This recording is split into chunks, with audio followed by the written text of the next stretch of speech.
నమస్కారం మిత్రులారా, మరొక్కసారి పిఎస్ఆర్ ఛానల్ కి స్వాగతం. మీలో ఎవరైనా నా వీడియోస్ ఫస్ట్ టైం చూస్తుంటే వెంటనే సబ్స్క్రైబ్ చేసి గ్రాటిట్యూడ్ ని తెలపండి. మరి ఈసారి టాపిక్ వచ్చేసి కమ్యూనికేషన్. మీరు కమ్యూనికేషన్ అనగానే ఇంటర్వ్యూలో ఉండాల్సిన కమ్యూనికేషన్ అని అనుకోవద్దు. ఈసారి టెలికమ్యూనికేషన్ గురించి మాట్లాడుకుందాం.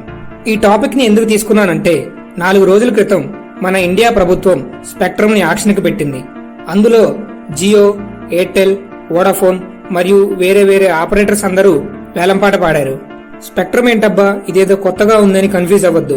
మనం ఎలాగైతే 3 నెలలకోసారి రీఛార్జ్ చేసుకుంటామో టెలికాం ఆపరేటర్స్ కూడా గవర్నమెంట్ దగ్గర ఆక్షన్ ద్వారా వాటిని కొనుక్కుంటారు.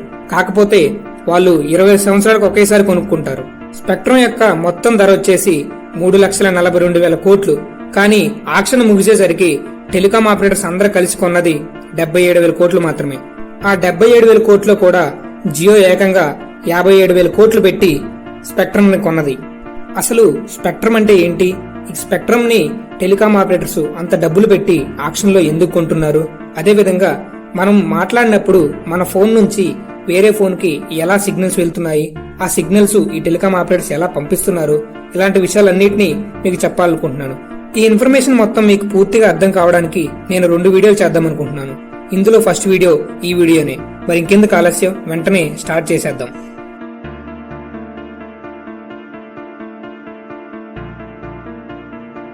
స్పెక్ట్రమ్ అంటే ఏంటో తెలుసుకునే ముందు మనం అసలు పాతకాలంలో టెలిఫోన్లు ఎలా పనిచేసాయో తెలుసుకోవాలి. ఒక చిన్న ఎగ్జాంపుల్ ద్వారా పాతకాలంలో టెలిఫోన్లు ఎలా పనిచేసేవో మరియు సమాచారాన్ని ట్రాన్స్ఫర్ చేసేవో తెలుసుకుందాం. మీరు ఆ టెలిఫోన్ లో మాట్లాడినప్పుడు దానికి ఉన్న నల్లటి కేబుల్ ద్వారా మీరు ఏదైతే మాట్లాడారో అదంతా ఎన్క్రిప్ట్ అయ్యి దాని దగ్గరలో ఉన్న నియరెస్ట్ ఎక్స్చేంజ్ ఆఫీస్ దగ్గరికి వెళ్తుంది. అందులో బాక్సెస్ ఉంటాయి. ఆ బాక్స్ లోకి మీరు మాట్లాడిందంతా వెళ్తుంది. తర్వాత ఏమవుతుందంటే ఆ బాక్స్ నుంచి దగ్గరలో ఉన్న సిటీలో ఉన్న ఎక్స్చేంజ్ ఆఫీస్ దగ్గరికి వెళ్తుంది. ఆ సిటీలో ఉన్న ఎక్స్చేంజ్ ఆఫీస్ వాళ్ళకి తెలుస్తుందన్నమాట, పలానా వాళ్ళు ఖమ్మం నుంచి కాల్ చేస్తున్నారు, కడప వాళ్ళ కోసం ట్రై చేస్తున్నారు అని. సో అప్పుడు వాళ్ళు ఏం చేస్తారంటే ఆ రిసీవ్ చేసుకున్న ఇన్ఫర్మేషన్ ని కడప దగ్గరలో ఉన్న నియరెస్ట్ ఎక్స్చేంజ్ ఆఫీస్ దగ్గర పంపిస్తారు. అది అలా నియరెస్ట్ ఎక్స్చేంజ్ ఆఫీస్ దగ్గరికి వెళ్ళాక అక్కడి నుంచి ఎవరైతే మాట్లాడాలనుకుంటున్నారో వాళ్ళ దగ్గరికి వెళ్తుంది. నేను ఎప్పుడదా చెప్పిందంతా టెలిఫోనిక్ ప్రాసెస్ అనమాట. నిజానికి ఈ టెలిఫోన్ అసలు ఇప్పుడు కనపట్టలేదు. ఇప్పుడు జరిగేదంతా మొబైల్ కమ్యూనికేషన్. సో ఇప్పుడు మొబైల్లో మనం మాట్లాడే ఇన్ఫర్మేషన్ ఎలా ట్రాన్స్ఫర్ అవుతుందో తెలుసుకుందాం. ఈ మొబైల్ కమ్యూనికేషన్ ప్రాసెస్ లో కూడా ఎక్స్చేంజ్ ఆఫీస్ ఉంటాయి, కానీ ఇవి కొంచెం అప్డేటెడ్ టెక్నాలజీతో ఉంటాయి. మీరు మొబైల్ ద్వారా మాట్లాడాలి అంటే కన్ఫర్మ్ గా సిమ్ ఉండాలి. సిమ్ తీసుకునేటప్పుడు మన దగ్గర ఆధార్ కార్డ్ డీటెయిల్స్ మరియు పాన్ కార్డ్ డీటెయిల్స్ తీసుకుంటారు. మన ఫోన్ మాట్లాడగానే మన ఫోన్ లో ఉన్న మైక్రోఫోన్ ఏం చేస్తుందంటే మనం మాట్లాడిందంతా సిగ్నల్స్ లా కన్వర్ట్ చేసి దగ్గరలో ఉన్న టవర్ మీద ఉన్న యాంటీనాకి పంపిస్తుంది. మనం మాట్లాడిందంతా రిసీవ్ చేసుకున్న యాంటీనా ఏం చేస్తుందంటే దగ్గరలో ఉన్న ఎక్స్చేంజ్ ఆఫీస్ ఎక్కడుందబ్బా అని వెతుకుతుంది. మొబైల్ కమ్యూనికేషన్ లో ఈ ఎక్స్చేంజ్ ఆఫీస్ ని మొబైల్ స్విచ్చింగ్ సెంటర్ అని అంటారు. ఈ మొబైల్ స్విచ్చింగ్ సెంటర్ అనేది టెలికాం ఆపరేటర్స్ కి ఒక గ్రంథాలయం లాగా అనమాట. మనం సిమ్ కొనుక్కునేటప్పుడు ఆధార్ కార్డ్ డీటెయిల్స్ ఇచ్చి కొనుక్కుంటాం కదా, ఆ ఆధార్ కార్డ్ డీటెయిల్స్ అన్ని ఈ మొబైల్ స్విచ్చింగ్ సెంటర్ లో స్టోర్ అయి ఉంటాయి. మీరు అనుకున్నట్టు యాంటీనా రిసీవ్ చేసుకున్న ఇన్ఫర్మేషన్ అంతా డైరెక్ట్ గా మొబైల్ స్విచ్చింగ్ సెంటర్ కి వెళ్దు. ఎందుకంటే మన భూమి గుండ్రంగా ఉంటుంది కాబట్టి మన భూమి నుంచి అవే వెళ్తుంది.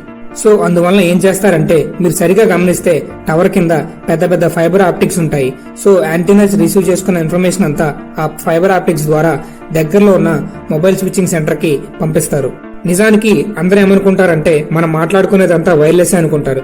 కానీ నిజమేంటంటే మన ఫోన్ నుంచి మన దగ్గరలో ఉన్న టవర్ వరకే వైర్లెస్. దాని తర్వాత టవర్ కనెక్ట్ అయిన ఫైబర్ ఆప్టిక్స్ ద్వారా అంతా ఇన్ఫర్మేషన్ అంతా ఫ్లో అవుతుంది. ఇలా మనం మాట్లాడిందంతా మొబైల్ స్విచ్చింగ్ సెంటర్కి చేరినప్పుడు వాళ్ళ దగ్గర ఎలాగో డేటా అంతా స్టోర్ అయి ఉంటుంది కాబట్టి ఎవరు కాల్ చేస్తున్నారని వాళ్ళకి తెలిసిపోతుంది. ఇలా మన ఇన్ఫర్మేషన్ తెలిసినప్పుడు మనం ఎవరికైతే కాల్ చేయాలనుకుంటున్నామో వాళ్ళు కూడా సిమ్ తీసుకునేటప్పుడు ఆధార్ కార్డ్ ఇచ్చుంటారు కదా, సో వాళ్ళ ఇన్ఫర్మేషన్ కూడా ఇందులోనే స్టోర్ అయి ఉంటుంది. అలా స్టోర్ అయిన ఇన్ఫర్మేషన్ బట్టి మనం ఎవరికైతే కాల్ చేయాలనుకున్నామో వాళ్ళకి దగ్గరలో ఉన్న మొబైల్ స్విచ్చింగ్ సెంటర్ కి మనం మాట్లాడే ఇన్ఫర్మేషన్ అంతా పాస్ చేస్తారు. అలా రిసీవ్ చేసుకున్న ఇన్ఫర్మేషన్ మొబైల్ స్విచ్చింగ్ సెంటర్ వాళ్ళు ఏం చేస్తారంటే మనం ఎవరితో అయితే మాట్లాడుకుంటున్నామో వాళ్ళకి దగ్గరలో ఉన్న టవర్ కి పంపిస్తారు. అలా రిసీవ్ చేసుకున్న యాంటీనా మనం ఎవరితో అయితే మాట్లాడాలనుకుంటున్నామో వాళ్ళ ఫోన్ కి వైర్లెస్ ద్వారా సిగ్నల్స్ రూపంలో పంపిస్తుంది. అందుకే మీరు ఎప్పుడైనా శ్రద్ధగా గమనిస్తే మీరు ఎవరికైనా కాల్ చేసినప్పుడు టుట్ టుట్ టుట్ అనే సౌండ్ వస్తూ ఉంటుంది. ఈ సౌండ్ వచ్చినప్పుడు నేను చెప్పిన ప్రాసెస్ అంతా జరుగుతూ ఉంటుంది. కానీ ఈ మధ్యన కోవిడ్-19 రింగ్ టోన్ వస్తుంది అనుకోండి, అది వేరే విషయం. మీరు ఒకసారి టవర్ ని గమనిస్తే ఇదిగో ఈ రెక్టాంగులర్ షేప్ లో ఉంది చూసారా, దీన్ని జిఎస్ఎం యాంటీనా అంటారు. ఇదే మనం ఫోన్ చేసినప్పుడు కాల్స్ గానీ మనకొచ్చే కాల్స్ ను గానీ రిసీవ్ చేసుకుని పంపిస్తూ ఉంటుంది. ఇదిగో గుండ్రంగా ఉంది చూసారా, దీన్ని మైక్రోవేవ్ యాంటీనా అంటారు. ఇది టవర్ టు టవర్ కమ్యూనికేషన్ కోసం యూజ్ చేస్తారు. మీకు అర్థం కావడానికి ఒక చిన్న ఎగ్జాంపుల్ చెప్తాను. నేను ఖమ్మంలో ఉండి హైదరాబాద్ లో ఉన్న మా ఫ్రెండ్ గాడైన పుల్రాజాకి కాల్ చేశాను అనుకుందాం. సో నేను కాల్ చేసిన వెంటనే నా ఫోన్ లో ఉన్న మైక్రోఫోన్ ద్వారా సిగ్నల్స్ అనేవి నా దగ్గరలో ఉన్న టవర్ ఏదైతే ఉందో దానిలో ఉన్న జిఎస్ఎం యాంటెనాకి రీచ్ అవుతుంది. సో అలా రీచ్ అయిన సిగ్నల్స్ వెంటనే టవర్ కనెక్ట్ అయిన ఫైబర్ ఆప్టిక్స్ ద్వారా దగ్గరలో ఉన్న మొబైల్ స్విచ్చింగ్ సెంటర్ దగ్గరికి వెళ్తుంది. వాళ్ళ దగ్గర నా డేటా ఉంటుంది కాబట్టి వాళ్ళకి అర్థమవుతుంది. సో వాళ్ళ దగ్గర ఆ పులిరాజా డేటా కూడా ఉంటుంది కాబట్టి వాడి దగ్గరలో ఉన్న మొబైల్ స్విచ్చింగ్ సెంటర్ దగ్గరికి వాళ్ళు పంపిస్తారు. సో ఆ రిసీవ్ చేసుకున్న సెంటర్ వాళ్ళు ఏం చేస్తారంటే వీడి దగ్గరలో ఉన్న టవర్ కి పంపిస్తారు. కానీ ఆ టవర్ దగ్గరకు వెళ్ళగానే వాడు హైదరాబాద్ లో లేడని తెలిసింది. ఇలా వాడు లేడని తెలిసిన తర్వాత ఆ టవర్ కున్న గుండ్రటి యాంటీనా, అదే మైక్రోవేవ్ యాంటీనా ఏం చేస్తుందంటే, ఎరా పుల్రాజా ఎక్కడున్నావు అని వెతుకుతుంది. వాడు ఎక్కడైతే ఉంటాడో వాడి దగ్గరలో ఉన్న ఏదో ఒక టవర్ ఉంటుంది కదా, దానికి కూడా ఇలా మైక్రోవేవ్ యాంటీనా ఉంటుంది కదా. సో ఆ రెండు కనెక్ట్ అయ్యి ఇన్ఫర్మేషన్ అంతా ఇలా ఫైబర్ ఆప్టిక్స్ ద్వారా పాస్ అవుతుంది. అలా పాస్ అయిన తర్వాత వెంటనే జిఎస్ఎం యాంటెనాకి వెళ్తుంది. అలా జిఎస్ఎం యాంటెనా నుంచి మళ్ళీ సిగ్నల్స్ రూపంలో, అదే వైర్లెస్ రూపంలో వాడి యొక్క ఫోన్ కి రీచ్ అవుతుంది. ఆ పుల్రాజా గాడు అసలు ఏ టవర్ దగ్గర లేడనుకోండి, పసిఫిక్ ఓషన్ మధ్యలో ఉన్నాడనుకోండి, అప్పుడు మీరు కాల్ చేస్తున్నప్పుడు the number you are trying to reach unreachable అని అప్పుడు చెప్తుంది. మీరు ఈ విధంగా ఎప్పుడైనా మీరు అవుట్ ఆఫ్ రేంజ్ వెళ్ళినప్పుడు ఈ విధంగా మైక్రోవేవ్ యాంటీనా మీ దగ్గరలో ఉన్న, అంటే మీరు ఏ రేంజ్ లో అయితే ఉన్నారో ఆ దగ్గరలో ఉన్న టవర్ కున్న మైక్రోవేవ్ యాంటీనా కాంటాక్ట్ అయ్యి అప్పుడు మీకు కాల్స్ వచ్చేలా ఇది ఉపయోగపడుతుంది. మనం ప్రస్తుతం వాడే మొబైల్స్ అన్ని మాక్సిమం 4G ఉన్నాయి. ఒకసారి ఇంత ముందున్న జనరేషన్ ఒకసారి చూస్తే 1G 1980లో వచ్చింది, 2G 1992లో వచ్చింది, 3G 2001లో వచ్చింది. అదేవిధంగా 4G బయట దేశాలకి 2012లోనే వచ్చింది. కానీ మన ఇండియాలో 2015 అలా స్టార్ట్ చేశాం. 5G 2020లో వచ్చింది. కానీ మన ఇండియాలో ఇప్పుడు ఇంకా ట్రయల్స్ లోనే ఉన్నాయి. మేబీ వస్తే సంవత్సరం కానీ ఇంకో 2 సంవత్సరాల్లో రావచ్చు. ఒకసారి అన్ని జనరేషన్స్ యొక్క మొబైల్ గురించి కొంచెం డీప్ గా తెలుసుకుందాం. ఇదిగోండి, ఇది 1G. ఇది 1980లో ఎంటర్ అయింది. దీని డేటా స్పీడ్ వచ్చేసి 2.4 kbps మాత్రమే. అంటే ఇది ఓన్లీ కాల్స్ ని రిసీవ్ చేసుకోవటం గానీ చేయటం కానీ. దీనికి ఒక యాంటీనా ఉంటుంది మరియు ఇందులో మీరు ఒక ఇమేజ్ ని పంపించలేరు మరియు ఒక మెసేజ్ ని కూడా పంపలేరు. అదేవిధంగా మీరు డిజిటల్ గా ఏమి ఎంటర్ చేయలేరు కూడా. అంటే ఇది ఓన్లీ అనలాగ్ సిగ్నల్స్ ద్వారానే పనిచేస్తుంది. 1G తర్వాత వచ్చిన కొత్త టెక్నాలజీ 2G. ఇది 1990లో విడుదలైంది. దీని డేటా స్పీడ్ వచ్చేసి 64 kbps. ఎంతైనా ఇది డిఫెక్ట్ అనే చెప్పుకోవాలి, ఎందుకంటే డేటా స్పీడ్ పెరిగింది కేబుల్లోనే మాత్రమే కాబట్టి. మరియు అదేవిధంగా ఈ ఫోన్స్ లో కాల్స్ చేసుకోవచ్చు మరియు అదేవిధంగా కాల్స్ ని రిసీవ్ కూడా చేసుకోవచ్చు. అదేవిధంగా ఇందులో ఒక స్పెషాలిటీ ఉంది, అదేంటంటే మెసేజ్ చేసుకోవచ్చు. హాయ్, హలో, తిన్నావరా, అలాంటి మెసేజ్లు అన్నమాట. మీకు సరిగా గుర్తుంటే ఈ నోకియా 2G ఫోన్ లో స్పేస్ డిఫెన్స్ అనే గేమ్ ఉండేది. ఇది అందరూ ఆడే ఉంటారు. నేనైతే 24 గంటలు ఆడేవాడిని. ఆ రోజుల్లో అలా ఉండేది మరి డెడికేషన్. 2G తర్వాత ఇంట్రడ్యూస్ అయిన టెక్నాలజీ 3G. దీని వలన ఫస్ట్ టైం స్పీడ్ అనేది MBలో వచ్చిందనమాట. అంటే 2 MB/s అనమాట. యూజర్స్ వచ్చేసి మాట్లాడుకోవచ్చు, అదేవిధంగా మెసేజ్లు కూడా చేసుకోవచ్చు. వీటితో పాటు ఇంటర్నెట్ సెర్చ్ కూడా చేసుకోవచ్చు, గూగుల్, యాహూ అలాంటివి అనమాట. అదేవిధంగా యూట్యూబ్ కూడా ఈ టెక్నాలజీతోనే ఇంట్రడ్యూస్ అయిందనమాట. కాకపోతే ఇందులో ఉన్న ఒక డిఫెక్ట్ ఏంటంటే యూట్యూబ్ ఎప్పుడు బఫర్ అవుతూ ఉంటుందన్నమాట. ఈ బఫరింగ్ ప్రాబ్లం తగ్గియాలనే 3Gలోనే 3.5, 3.8 జనరేషన్స్ వచ్చాయి.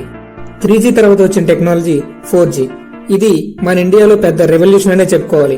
ఎందుకంటే ముఖేష్ అంబానీ రేట్స్ అన్ని తగ్గించేసి డేటాని చాలా చీప్ చేశాడు కాబట్టి మన ఇండియాలో విచ్చలవిడిగా వాడేస్తూ ఉన్నాం.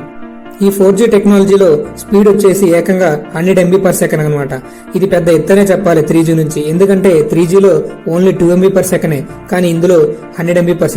అందువలన దీని దగ్గర నుంచి వీడియో కాలింగ్ అనేది స్టార్ట్ అయింది. అదేవిధంగా 3Gలో వీడియో కాలింగ్ అనేది లేదు.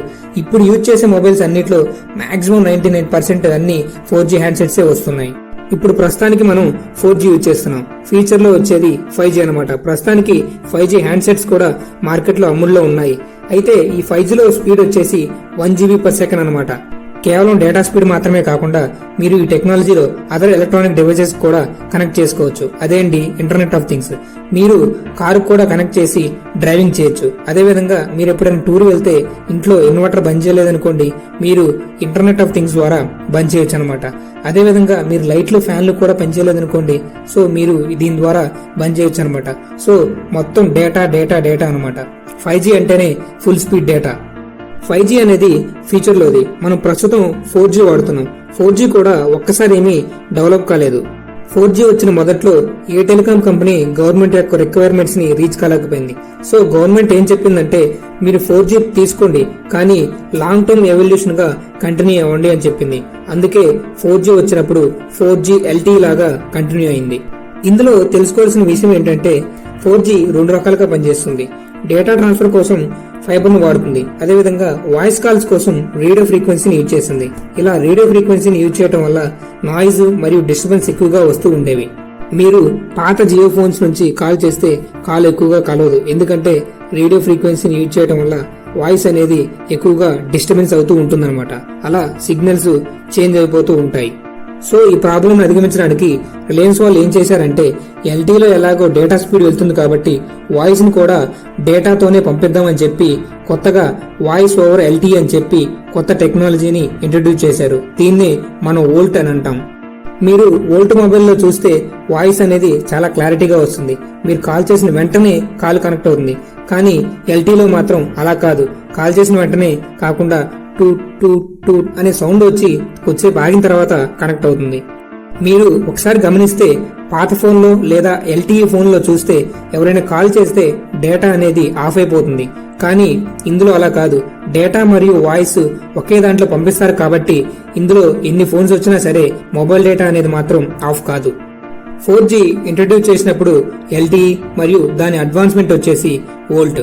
మీరు ఇప్పుడు చూస్తే వచ్చే మొబైల్స్ అన్ని మాక్సిమం వోల్టే ఉంటాయి. మన దగ్గర ఉన్న మొబైల్ ఫోన్స్ 4 or 5 కిలోమీటర్స్ దగ్గర ఉన్న టవర్స్ కు మాత్రమే సిగ్నల్స్ పంపగలవు. ఒకసారి మీరు సైనికుడు అనుకుందాం. సో మీరు సరిహద్దుల దగ్గర ఉన్నారు. అక్కడ టవర్ ఉంటే పర్లేదు, మీరు ఫోన్లు చేసుకోవచ్చు, అన్ని చేసుకోవచ్చు. కానీ ఎనిమి వచ్చినప్పుడు ముందు ఆ టవర్ ని పడగొడతాడు. సో మీరు అప్పుడు ఎవరిని కాంటాక్ట్ అవ్వలేరు. ఇలాంటి ప్రాబ్లమ్స్ వస్తాయని తెలిసే మిలిటరీ వాళ్ళు శాటిలైట్ ఫోన్ ని యూజ్ చేస్తారు. ఈ శాటిలైట్ ఫోన్స్ ఎలా పనిచేస్తాయంటే, మన మొబైల్స్ కి టవర్లు ఎలా వర్క్ చేస్తాయో శాటిలైట్ ఫోన్లకి డైరెక్ట్ గా శాటిలైట్ నుంచి సిగ్నల్స్ అందుతాయన్నమాట. దీనికి ట్రాన్స్మిషన్ మధ్యలో మొబైల్ స్విచ్చింగ్ సెంటర్ ఏది ఉండదు కాబట్టి దీని ద్వారా ఫోన్ చేసినప్పుడు ట్రేస్ చేయడం చాలా కష్టం. ఇంతకుముందు దీని కమ్యూనికేషన్ లో ఒక ప్రాబ్లం ఉండేది. మన మొబైల్ ఫోన్స్ అయితే ఫుల్ డూప్లెక్స్ అనమాట. అంటే మీరు కాల్ మాట్లాడొచ్చు, అదేవిధంగా మీరు మాట్లాడేటప్పుడు వేరే వాళ్ళు కూడా మీతో మాట్లాడొచ్చు.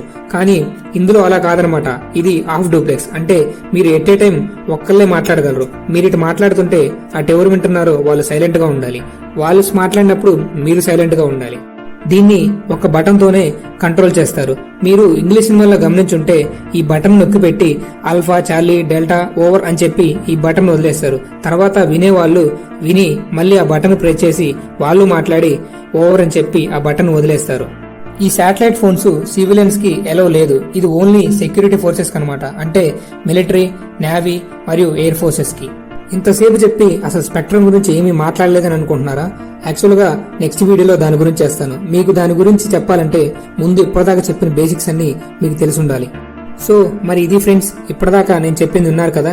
ఇందులో ఏ విషయమైనా మీ బుర్రకి ఇది ఎలా ఉంటుందా అని అనిపించుంటే వెంటనే సబ్స్క్రైబ్ చేయండి మరియు మీ ఫ్రెండ్స్ కి వెంటనే ఆగకుండా షేర్ చేయండి. చివరగా ఒక విషయం చెప్పాలనుకుంటున్నాను. I upload as you subscribe. Be with me, grow with me. Thank you. Take care, bye bye, and stay tuned for second part of this video.